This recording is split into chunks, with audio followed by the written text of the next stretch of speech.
I said kind of jokingly or in passing to my dad that I needed a vise for my welding table. Any vise that you find at Harbor Freight or Home Depot these days seems like it's going to be not quite the quality of a vise forged cast like this, like they used to make. So I said jokingly to him that I needed a vise. Anything used like this on Facebook Marketplace, Craigslist, complete trash condition is still going to catch you $100. Fully restored could be up to $500. It's absolutely ridiculous. This and old anvils, the price on these things are ridiculous. Fast forward a couple months, he shows up at our house with this in a box. Says, here you go, you wanted a vise. It's actually from an old family friend of ours. It's pretty cool. He already had a nice vise, didn't need it, and I have the perfect spot for it, right? So what this is a Craftsman Vise. It actually says made in the USA on it. That's accurate. It was made in the USA. 506-51811. I believe it's classified as a 3.5-inch vise, although I'm not exactly sure what that means. The jaw width looks to be more about 5 inches to me. It's got the pipe jaws underneath, which is pretty cool. It's got some cool retro styling with the anvil down here that you see. Looks kind of cool when guys paint them up. It was made in the USA by Columbia, which is another vise company for the Craftsman name. So we are going to mount this baby up on the welding table and put one of the finishing touches on a welding table.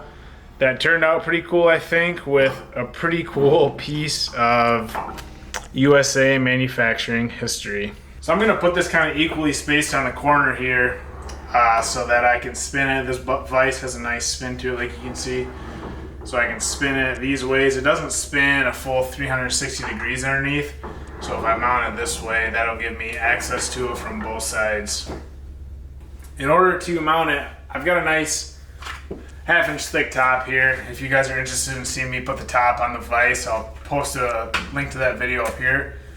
So I've got a nice 1/2-inch top. I'm just going to drill and tap into the top for some 3/8 bolts. I got some nice stainless hardware right here because I think it'll complement everything really nice when I'm done with it.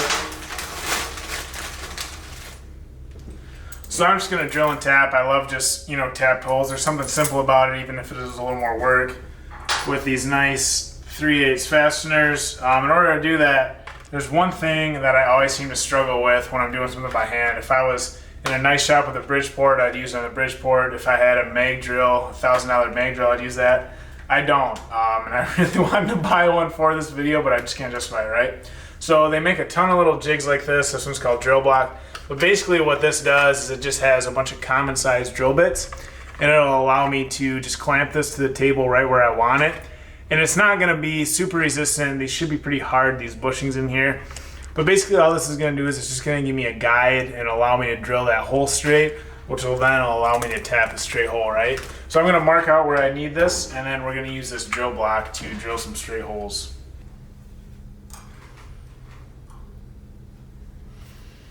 Square things up.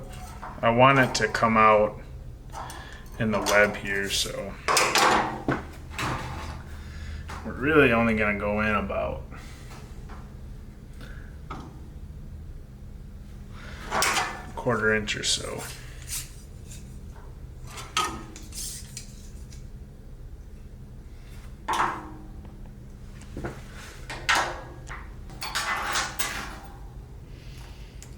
I'm just going to give myself a rough idea of where these holes need to go. Right now I'm going to center punch one. That'll give me a good start. Now we'll try and get a little bit more of an accurate bolt spacing. So it looks like about 5 inches. 5 inches, right? Oh, I just smashed my finger.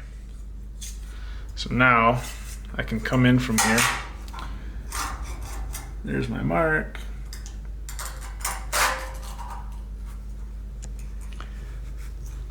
Square it up. So it's going to be right there.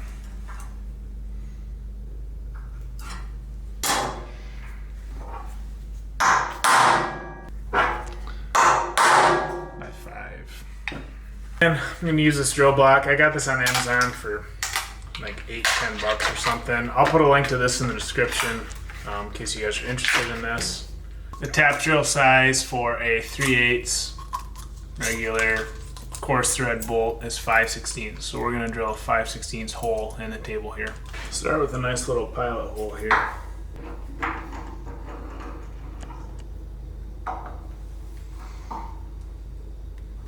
This is probably one of the most expensive pieces of steel I've ever drilled into, albeit with a hand drill.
Not having a tap wrench is a critical oversight.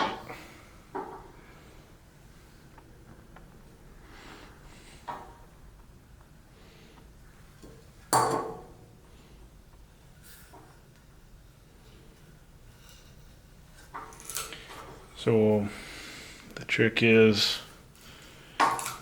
back it off every half turn, 3/4 of a turn until you feel the chips break.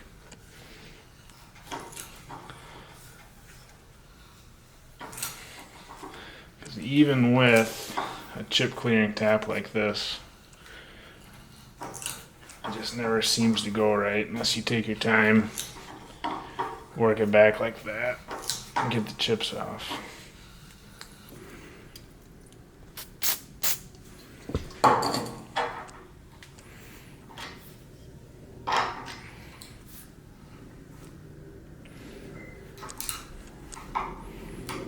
Whoop.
Alright, so there it is. She's all mounted up.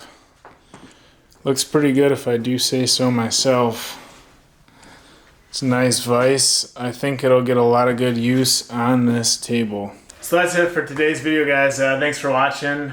If I'm not mistaken, this seemed a little too easy. And one thing that I think would be kind of cool would be kind of to restore this vise. I'm not sure if I would do Craftsman Red or Craftsman Black, but maybe we'll make a future video on an actual full-blown restoration of this vise to get it back to its original glory. Other than that, guys, thanks for watching. If you have any questions, leave them in the comments, and we'll talk to you next time.